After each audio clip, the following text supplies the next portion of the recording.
Disclaimer: This video is for education purpose only. We don't provide any tip. Welcome to financial astrology master class first part. इस part में हम समझेंगे moon cycle के बारे में। चंद्रमा पृथ्वी का चक्कर लगाती है और चंद्रमा पृथ्वी का एक चक्कर लगाने में 30 दिन का टाइम लेती है। इसीलिए आपने देखा होगा कि महीने में 30 दिन का ही समय होता है। अब चंद्रमा का इम्पैक्ट, जैसे हम अगर प्रकृति के साथ जोड़ते हैं अपने आप को, जैसे पृथ्वी, तो पृथ्वी में 70% वाटर एलिमेंट होता है और 30% रेस्ट अदर एलिमेंट्स होते हैं। उसी तरीके से हमारे शरीर में भी 70% वाटर एलिमेंट होता है और 30% रेस्ट अदर एलिमेंट्स होते हैं।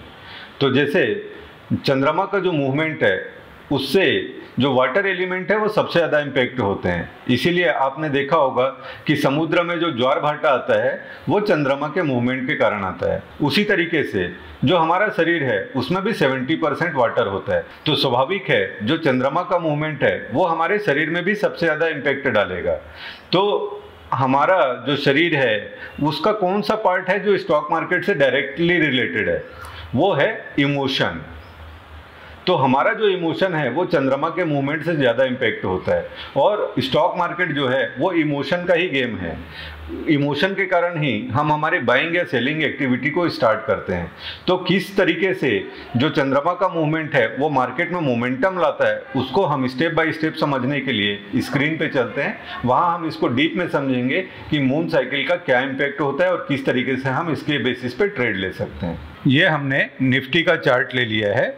अब निफ्टी के चार्ट में यहाँ पे आप देख सकते हो कि डेली कैंडल स्टिक लगा हुआ है, मतलब एक कैंडल पूरे एक दिन का है। तो डेली कैंडल स्टिक हमने यहाँ पे लगा दिया है निफ्टी के चार्ट में। अब हमको मून का इम्पैक्ट देखना है, तो इसके लिए हमको यहाँ पे इंडिकेटर सेक्शन में जाना है और यहाँ पे मून फेजेस टाइप करना है।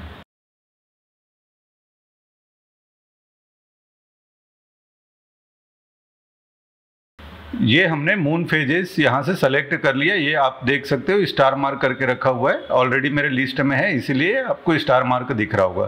तो आप सीधा आपको जाना है इंडिकेटर सेक्शन में और यहाँ पे मून फेजेस टाइप करना है और मून फेजेस को आपको स्टार मार्क करके रख देना है। तो यहाँ पे आपको दिख जाएगा मून फेजेस। अब इस इंडिकेटर को अपने चार्ट में लगा लेना है। तो जैसे ही यहाँ पे मैंने क्लिक किया, आप देख सकते हो यहाँ पे कुछ डॉट्स बने आ रहे हैं आपको। तो ये आपको मून फेजेस को बताते हैं। तो इसमें ये जो ब्लू कलर का लाइन है, तो जैसे यहाँ पे मैं सेटिंग में जाता हूँ तो सेटिंग में आपको दिखेगा इनपुट में waxing moon and warning moon, मतलब पूर्णिमा और अमावस्या, दो चीज है जो आपको यहाँ पे दिख जाएगा। इसका कलर आप अपने हिसाब से कुछ भी कर सकते हो, जो कलर आपको चाहिए, है ना। तो स्टाइल में भी जाओगे तो न्यू मून, फुल मून, ये आपको दिख रहा है। तो यहाँ से पूर्णिमा और अमावस्या का डेट लग गया। तो ये जो आपका ग्रे कलर का दिख रहा है ये हमारा अमावस्या वाला डेट है और ये जो ब्लू कलर में दिख रहा है ये हमारा पूर्णिमा वाला दिन है। तो इस पे हम ट्रेड कैसे ले सकते हैं या डायरेक्शन हमको कैसे कंफर्म होगा कि मार्केट ऊपर जाएगा कि नीचे जाएगा। तो इसके लिए कुछ नहीं करना है आपको, सिर्फ ये जो डेट दिख रहा है, जैसे ये अमावस्या वाला दिन है तो इसके बेसिस पे ट्रेड लेना है। तो आपको क्या करना है, इस कैंडल जो अमावस्या वाला दिन है उसी कैंडल का हाई और लो को मार्क कर देना है। तो आपको यहाँ पे जाना है और इसको हाई को मार्क कर देना है और इसी का लो आप मार्क कर देंगे। तो यहाँ पे आपको दिख गया कि इसका हाई और लो हमने मार्क कर दिया। अब नेक्स्ट डे हमको देखना है कि इसका हाई ब्रेक होता है ग्रीन कैंडल के साथ कि लो ब्रेक होता है। लो ब्रेक होगा तो उस कंडीशन में रेड कैंडल होना चाहिए। तो यहाँ पे हाई ब्रेक हुआ है ग्रीन कैंडल के साथ और ये करंट सिचुएशन है, तो अभी भी जो चल रहा है उसी में हम देख सकते हैं। तो यहाँ पे हमको कंफर्म हो गया था कि भाई हमारे को ट्रेड लेना है वो अप साइड का रहेगा और मेरा स्टॉप लॉस इसी का लो रहेगा। अगर इसका लो टूट जाएगा तो मैं एग्जिट कर लूँगा और जैसे ही इसके ऊपर ग्रीन कैंडल का क्लोजिंग हो गया मेरा एंट्री हो जाएगा। तो क्लोजिंग के समय, मतलब जैसे दूसरे दिन क्लोजिंग का देखते हैं, तो आप चाहो तो 3 बजे या 3:30 बजे आप अपना ट्रेड को इनिशिएट कर सकते हो और उसको आप पोजीशन को कैरी ओवर कर सकते हो। तो यहाँ पे आप देख सकते हो कि इसका क्लोजिंग हुआ था 23,434 पे और आपको यहाँ पे हाई बनता हुआ दिखा है 24,352। तो यहाँ से अगर हम टोटल देखेंगे मूवमेंट कितना आया, तो आप देख सकते हैं कि यहाँ से टोटल करीब 900 पॉइंट का मूवमेंट आपको वन डायरेक्शनल मिल गया है। तो ये तो हो गया अमावस्या जो करंट में आया था। इसके पहले का हम चेक कर लेते हैं। इसके पहले आया था पूर्णिमा वाला दिन। तो पूर्णिमा आया था कौन से तारीख को आया था? वो 1 अप्रैल को आया था। तो हमको क्या करना है, इसका हाई और लो मार्क कर देना है। इसका ये हाई मार्क कर दिया हमने, इसका लो मार्क कर दिया। अब हमको ये ध्यान रखना है कि इसका क्लोजिंग बेसिस पे किसी एक डायरेक्शन में टूटना चाहिए। तो यहाँ पे आपने देखा कि ये क्लोज नीचे की ओर हुआ है और 2 दिन बाद हुआ है। तो हमको क्या करना है कि जैसे ही इसके नीचे क्लोजिंग हुआ, डाउन साइड का पोजीशन बना लेना है। या तो आप फ्यूचर सेल कर दो या पुट बाई कर लो। तो यहाँ पे अगर आप देखेंगे कि जैसे ही नेक्स्ट डे का क्लोजिंग हुआ है तो ये लेवल था 22,900 और ये लो बनाया है 21,760। तो करीब यहाँ से 1200-1300 पॉइंट का वन वे मूवमेंट आपको मिल गया है। ठीक है, तो ये 2 दिन आप देख लिए। इसके पहले फिर से हम देखते हैं तो यहाँ पे आप देखोगे तो 17 मार्च को ये अमावस्या वाला दिन था। तो 17 मार्च का हाई लो मार्क करना था आपको। तो इसका हाई मार्क कर दिया हमने, इसका लो मार्क कर देना है। अब जिधर भी ये ब्रेक करेगा उस डायरेक्शन में हमको ट्रेड लेना है। तो ये ऊपर की ओर ब्रेक किया और ऊपर की ओर ब्रेक करने के बाद आप देख सकते हो कि ये 22,700 से सीधा ये 23,895, मतलब करीब 1,000 पॉइंट का मूवमेंट वन डायरेक्शनल दे दिया है। ठीक है, तो इस तरीके से आपको इसको मार्क कर देना है, उसके बेसिस पे आपको ट्रेड लेना है। अब आते हैं इसके पहले।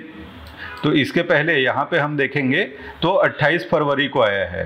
तो 28 फरवरी का हाई लो हमको मार्क कर देना है। 28 फरवरी को पूर्णिमा वाला दिन था। तो 28 फरवरी का हाई और लो हम मार्क कर दे रहे हैं। अब जिस डायरेक्शन में टूटेगा उस डायरेक्शन में लेना है।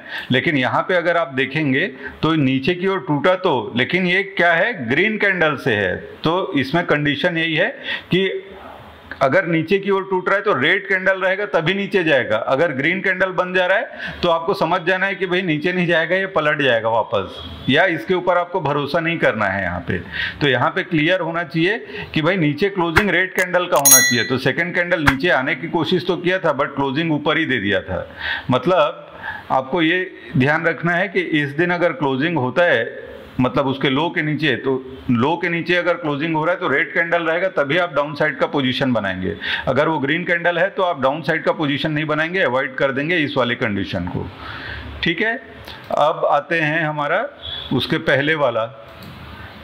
उसके पहले अगर आप देखोगे तो आया है 12 फरवरी को। तो 12 फरवरी का हाई और लो मार्क कर देंगे हम।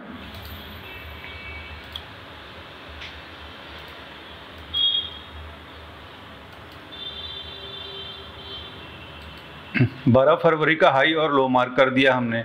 अब ये टूटा किस डायरेक्शन में, नीचे की ओर। तो नीचे की ओर टूटा है। उसके बाद आप देख सकते हो कि यहाँ पे लेवल था 22,620 और ये लो बनाया है आपका 21,900 का।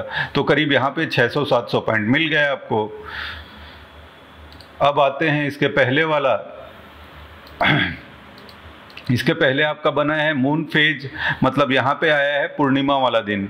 ये डेट है 29 जैन। अब 29 जैन का आपको हाई और लो मार्क कर देना है।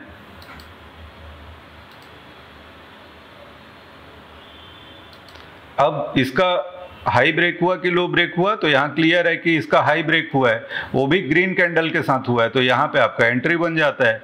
तो यहाँ पे एंट्री बनता है तो लेवल है 23,244 का और ये हाई बनाया है 23,800 का। तो ये करीब 600 पॉइंट का वन वे मूव मिला है। तो इस तरीके से आपको मून फेज को यूज़ करना है और इसी के बेसिस पे आप ट्रेड ले सकते हैं।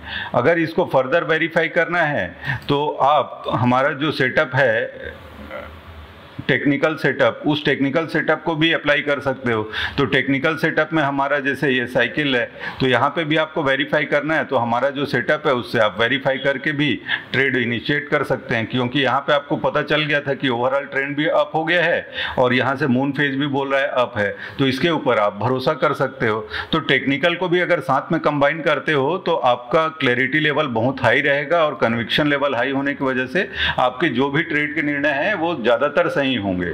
शायद ही ऐसा होगा कि आपका ट्रेड कभी फेल हुआ होगा। तो इसका बैक टेस्टिंग रिजल्ट भी मैं आप लोग को पीडीएफ में शेयर कर दूंगा, जो पिछले 3-4 साल का है।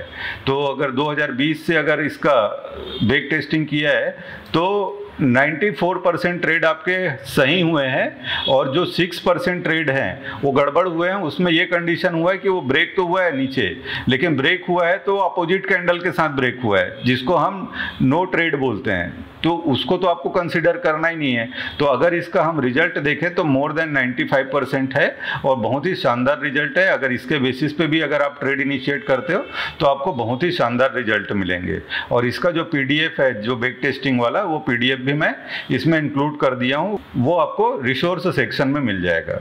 होप आपको क्लैरिटी आ गया होगा कि किस तरीके से मून फेजेस को यूज करना है और इसके बेसिस पे हम अपने ट्रेड के निर्णय ले सकते हैं। See you in the next part. Thank you friends, अगर आपको ये कंटेंट अच्छा लगा तो वीडियो को लाइक जरूर कीजिए, और अगर चैनल पे नए हैं तो चैनल को सब्सक्राइब कीजिए। For complete learning, you can join our masterclass. Link in the description below.